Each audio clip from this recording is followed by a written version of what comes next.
இந்த ஒரு வாரத்திலும் கூட நாம் எப்படியாக தேவனை ஆராதிக்க தேவன் தந்திருக்கிற ஸ்லாக்கியத்திற்காக நான் தேவனை துதிக்கிறேன்.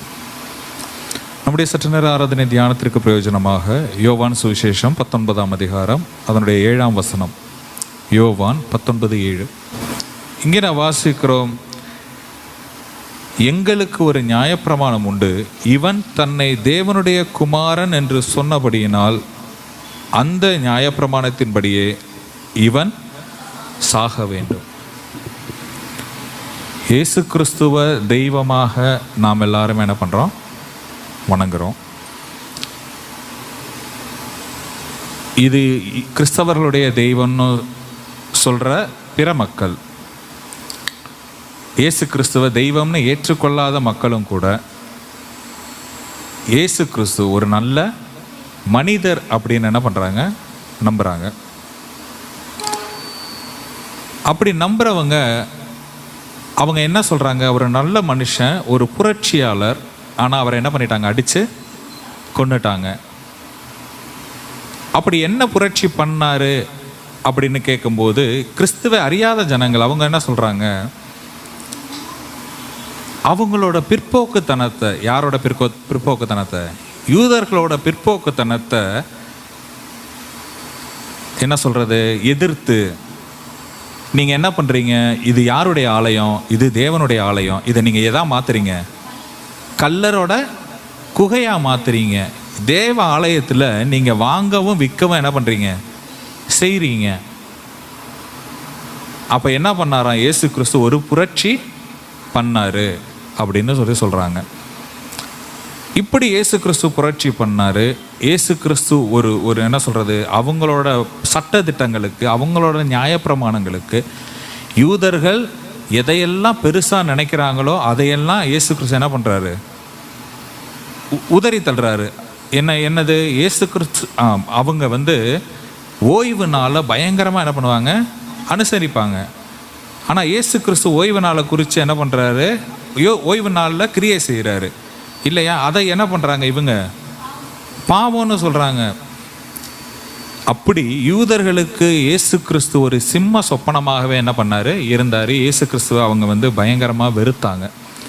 இங்கே இயேசு கிறிஸ்துவை அவங்க பிடிச்சிட்டு கொண்டு பிரதான ஆசாரியர், இங்கே 6ஆம் வசனம் வாசிக்கிறேன் பாருங்கள்.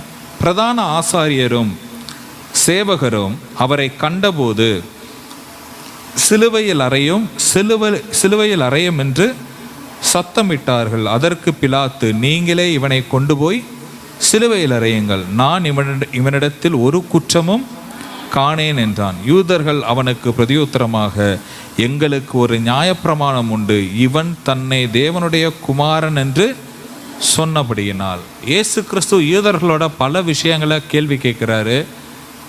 அதை இவங்க புரிஞ்சுக்கிட்ட விதம் தப்புன்னு சொல்கிறாரு. இதையெல்லாம் கொடுத்தது யார் தான்? ஆண்டவர் தான் கொடுத்தாரு. நியாயப்பிரமாணத்தை யார் தான் கொடுத்தாரு? ஆண்டவர் தான் கொடுத்தாரு.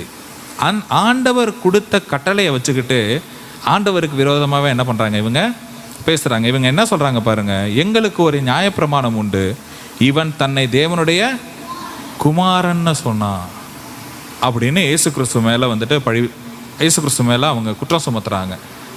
அதனுடைய அர்த்தம் என்ன அப்படின்னா, இவன் தன்னை தேவனுடைய குமாரன்னு சொல்கிறதுனால தன்னை தேவனுக்கு என்ன பண்ணுறாரு? சமமாக்குறார் அப்படின்னு சொல்கிறதாக நம்ம விதத்தில் வாசிக்கிறோம். அப்போ தேவனுடைய பிள்ளை, தேவனுடைய குமாரன் அப்படின்னா தன்னை யாருன்னு சொல்கிறாரு? தேவன்னு சொல்கிறாரு. இப்போ பாருங்கள், அப்படி சொல்லிட்டு சிலுவையில் அடிக்கிறாங்க. நான் 2-3 வசனங்களை மட்டும் நான் வாசிக்க விரும்புகிறேன். 1 யோவான் 3ஆம் அதிகாரம் அதனுடைய 1ஆம் வசனம். நான் கடந்த நாட்களில் இந்த வசனத்தை நான் சிந்தித்தோம். எல்லாரும் சேர்ந்து வாசிக்கலாம் அந்த வசனத்தை. 1 யோவான் 3ஆம் அதிகாரம் அதனுடைய 1ஆம் வசனம். நாம் தேவனுடைய பிள்ளைகள் என்று அழைக்கப்படுவதினாலே பிதாவானவர் நமக்கு பாராட்டின அன்பு எவ்வளவு பெரிதென்று பாருங்கள். உலகம் அவரை அறியாதபடியினாலே நம்மையும் அறியவில்லை. ரொம்ப முக்கியமான வசனம். நாம் தேவனுடைய பிள்ளைகள் என்று அழைக்கப்படுவதனாலே பிதாவானவர் நமக்கு பாராட்டின அன்பு எவ்வளவு பெருசுன்னு பாருங்க. அட என்னப்பா, ஆண்டவர் மனுஷனை பார்த்து பிள்ளைன்னு சொன்னா அது என்ன பெரிய விஷயமா அப்படின்னு கேட்டா அது மகா பெரிய விஷயம். அது ரொம்ப முக்கியமான விஷயம்.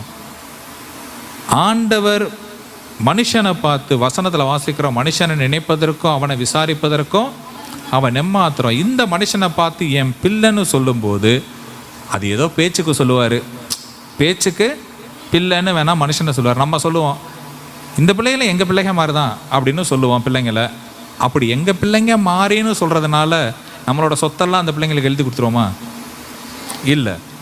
வசனத்தில் வாசிக்கிறோம், நாம் பிள்ளைகளானால், கடந்த வாரத்தில் சிந்திச்சோம், நாம் பிள்ளைகளானால் சுதந்திரருமாமே. அப்படின்னா என்ன அர்த்தம்? ஆண்டவருக்கு உரியது என்னென்னவோ அதெல்லாம் யாருக்குரியது? அவருடைய பிள்ளைகளுக்குரியது. அப்படின்னா ஆண்டவர் நம்மை பிள்ளைகள்னு சொல்லும்போது ஆண்டவர் அவருக்குரியதை எல்லாம் யாருக்கு கொடுக்குறாரு? பிள்ளைகளுக்கு கொடுக்குறாரு. அப்படின்னா பிள்ளைகள்ன்ற அந்தஸ்து ரொம்ப பெரிய அந்தஸ்து. இப்போ நம்மளே இருக்கிறோம், நம்மக்கிட்ட ஒரு நல்ல பொருள் இருக்குது, அதை இப்போ பெற்றவங்கள்லாம் இருக்கிறீங்க, அம்மாமார்கள்லாம் இருக்கிறீங்க, அவங்களுக்கு ஒன்று கிடைச்ச உடனே அவங்க சாப்பிட்றாங்களோ இல்லையோ நேராக போய் பக்கத்து வீட்டுக்காரங்க பிள்ளைங்களை போய் கொடுத்துருவாங்க. அப்படியா? இல்லை. அதை எடுத்துகிட்டு பத்திரமா வச்சுட்டு அதை யாருக்கு தான் கொடுப்பாங்க? அவங்க பிள்ளைங்களுக்கு தான் கொடுப்பாங்க, இல்லையா? அது மாதிரி நாம் தேவனுடைய பிள்ளைகள். அப்படின்னா நாம் சுதந்திரராக இருக்கிறோம். அவருக்குரியதெல்லாம் ஆண்டவர் யாருக்கு தான் கொடுக்குறாரா? அவருடைய பிள்ளைகளுக்கு தான் கொடுக்குறாருங்க. அந்த பாருங்களேன், அந்த வசனத்தில்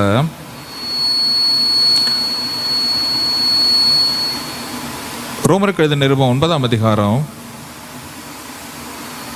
அதனுடைய 26ஆம் வசனம் பாருங்க. ஜனங்கள் அல்ல என்று சொன்ன இடத்துல அவர்கள் ஜீவனுள்ள தேவனுடைய பிள்ளைகள் என்று எண்ணப்படுவார்கள்னு வாசிக்கிறோம். அதனுடைய இன்னொரு வசனம், இன்னொரு இது பாருங்களேன், 1 யோவான் 3ஆம் அதிகாரம் 2ஆம் வசனத்தில், 1 யோவான் 3:2, பிரியமானவர்களே, இப்பொழுது தேவனுடைய பிள்ளைகளாய் இருக்கிறோம், இனி எவ்விதமாய் இருப்போம் என்று இன்னும் வெளிப்படவில்லை. ஆகிலும் அவர் வெளிப்படும் போது அவர் இருக்கிற வண்ணமாகவே நாம் அவரை தரிசிப்பதனால் அவருக்கு ஒப்பாயிருப்போம் என்று அறிந்திருக்கிறோம். அப்போ நாம் தேவனுடைய பிள்ளைகள் அப்படின்னா நாம் யாராக இருக்கிறோம்? சுதந்திரராக இருக்கிறோம். ரெண்டாவது, நாம் தேவனுடைய பிள்ளைகள் அப்படின்னா அவர் இருக்கிற வண்ணமாகவே ஆண்டவர் நம்மளை என்ன பண்ணுவாரா? வைப்பார். அவர் இருக்கிற வண்ணமாகவே நம்மளை வைப்பார். அப்படின்னா தேவனுடைய பிள்ளை அப்படிங்கிறதான கௌரவம் என்னன்றதை நம்ம என்ன பண்ணணும்? புரிஞ்சுக்கணும். நாம் எவ்வளவு ஸ்லாக்கியம் பெற்றவங்க. அதனால தான் வசனம் சொல்லுது, முற்காலத்தில் நீங்கள் யாராக இருந்தீங்க? அந்நியர்களாக இருந்தோம், பரதேசிகளாக இருந்தோம், தேவனுக்கு சத்துருக்களாக இருந்தோம், இஸ்ரவேலின் காணியாட்சிக்கு புறமானவர்களாக இருந்தோம், வாக்குத்தத்தத்தின் உடன்படிக்கைகளுக்கு அந்நியர். அப்படி தான் வாசிக்கிறோம். இந்த உலகத்தில் தேவன் அற்றவர்களாக இருந்தோம். இன்னைக்கு நாம் எப்படி இருக்கிறோன்னா, அந்த தேவனையே நாம் யாராக கூப்பிடுறோம்? அப்பா பிதாவேன்னு கூப்பிடுறோம். தேவன் அற்றவர்களாக இருந்த நாம் இன்னைக்கு தேவனையே அப்பா பிதாவேன்னு கூப்பிடுறோம். அப்படின்னா அந்த பிள்ளைங்கிற ஸ்லாக்கியம் நமக்கு எவ்வளவு கௌரவத்தை கொடுக்குது, எவ்வளவு மேன்மைகளை கொடுக்குதுன்றதை தான் நம்ம முன்னாடி சிந்தித்தோம். என்னென்ன கொடுக்குது? நாம் சுதந்திரத்தை கொடுக்குது. நாம் பிள்ளைகளானால் சுதந்திரருமாமே. ஆண்டவருடைய எல்லா மகிமைக்கும் நாம் யாராக இருக்கிறோம்? பங்காளர்களாக இருக்கிறோம். நாம் அவர் இருக்கிற வண்ணமாகவே நாம் மாற்றப்படுவோம் அப்படிங்கிறத தான் நாம் சிந்தித்தோம். சரி, இப்போ நான் வாசித்த அந்த வசனத்தில் வருவோம். யோவான் எழுதின சுவிசேஷம் 19ஆம் அதிகாரம் அதனுடைய 7ஆம் வசனம். யூதர்கள் அவனுக்கு பிரதியுத்தரமாக, எங்களுக்கு ஒரு நியாயப்பிரமாணம் உண்டு, இவன் தன்னை தேவனுடைய குமாரன் என்று சொன்னபடியினால் அந்த நியாயப்பிரமாணத்தின்படி இவன் சாக வேண்டும். இப்போ பாருங்க, நாம் கிறிஸ்துவுக்கு யாராக இருக்கிறோமா? உடன் சுதந்திரராக இருக்கிறோம். பைபிள் அப்படி தான் சொல்லுது, உடன் சுதந்திரராக இருக்கிறோம். இன்னொரு வசனம் பார்த்தோம், நாம் பிள்ளைகளானால் யாராக இருக்கிறோமா? சுதந்திரராக இருக்கிறோம். நாம் சுதந்திரராக இருக்கிறோம்னா நாம் யார்? பிள்ளை. ஆண்டவர் யாராக இருக்கிறாரு? தேவனுடைய குமாரனாக இருக்கிறாரு. அவர் யாராக இருக்கிறாரு? சுதந்திரராக இருக்கிறார். நாம் கிறிஸ்துவுக்கு யாராக இருக்கிறோம்? உடன் சுதந்திரராக இருக்கிறோம்னு பைபிள் சொல்லுது. அப்போ நம்மை உடன் சுதந்திரராய் மாற்றும்படியாக, நாம் யாராக மாறும்படியாக, தேவனுடைய பிள்ளைகளாய் மாறும்படியாக, தேவனுடைய பிள்ளையே குமாரனே இந்த பூமிக்கு வந்து அவர் தம்முடைய ஜீவனை கொடுத்து நம்மளை யாராக மாற்றிருக்கிறாரா?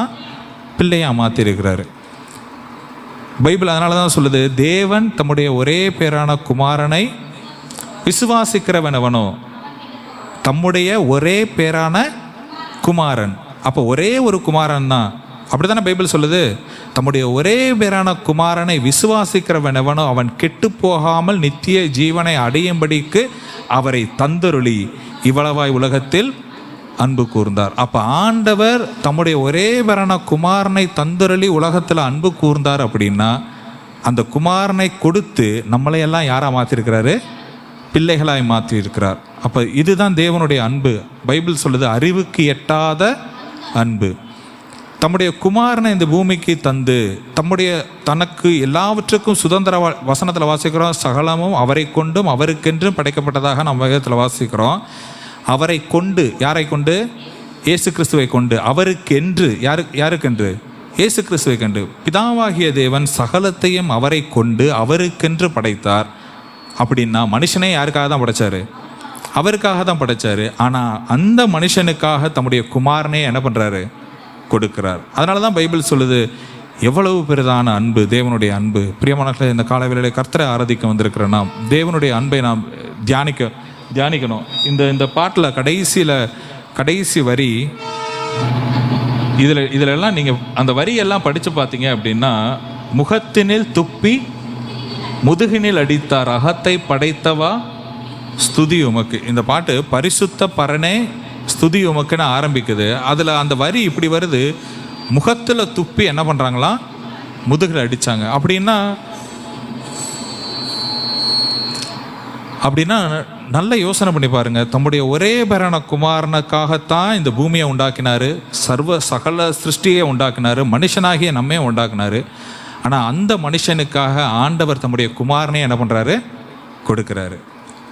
அவரை மனுஷனுக்காக தம்முடைய குமாரனை கொடுக்குறாரு. ஏன்?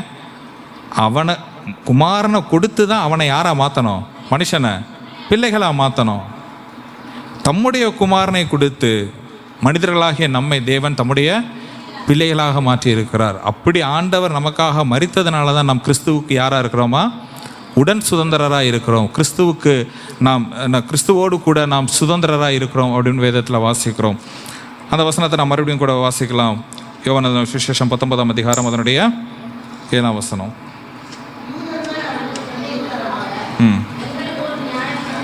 எங்களுக்கு ஒரு நியாயப்பிரமாணம் உண்டு.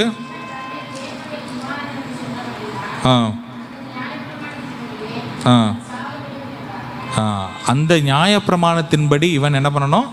சாகணும்னு சொல்கிறதா நம்ம வேதத்தில் வாசிக்கிறோம். ஆண்டவர் நியாயப்பிரமாணத்தை பிரேக் பண்ண, உடைக்க வரலை. வசனத்தில் வாசிக்கிறோம், அதை நிறைவேற்ற என்ன பண்ணாரா? வந்தார். கிறிஸ்துவானவர் நியாயப்பிரமாணத்தின் யாராக இருக்கிறாரா? முடிவாக இருக்கிறார். பைபிள் அப்படி தான் சொல்லுது. அவர் நியாயப்பிரமாணத்தினுடைய முடிவாக இருக்கிறார்னு வசனத்தில் வாசிக்கிறோம். இங்கே நான் வாசிக்கிறோம், அப்போ இயேசு கிறிஸ்து இந்த பூமியில் வந்து மரித்தது எதற்காக அப்படின்னா, தேவனுடைய பிள்ளைகளாய் நாம் மாற்றப்படணுன்றதுக்காக தான் ஆண்டவர் வந்து என்ன பண்ணுறாரு? மரிக்கிறாரு அப்படிங்கிறத தான் நான் சிந்தித்தோம். நான் இன்னும் ஒரே ஒரு வசனத்தை கூட நான் வாசிக்க விரும்புகிறேன். 1 யோவான் 3ஆம் அதிகாரம் அதனுடைய 9-10 வசனங்கள்.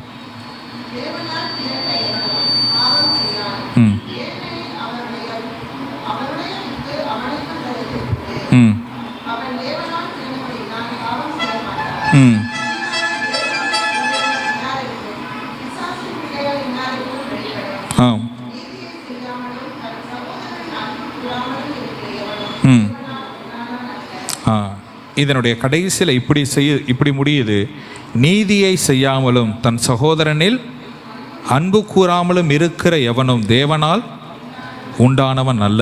அப்போ இயேசு கிறிஸ்து இந்த பூமிக்கு, பிதாவாகிய தேவன் தம்முடைய குமாரனை இந்த பூமிக்கு அனுப்பி தந்து தம்முடைய அன்பை விளங்க பண்ணினார்னு வசனத்தில் வாசிக்கிறோம். நம்மை பிள்ளைகள் ஆக்கினார்னு வசனத்தில் வாசிக்கிறோம்.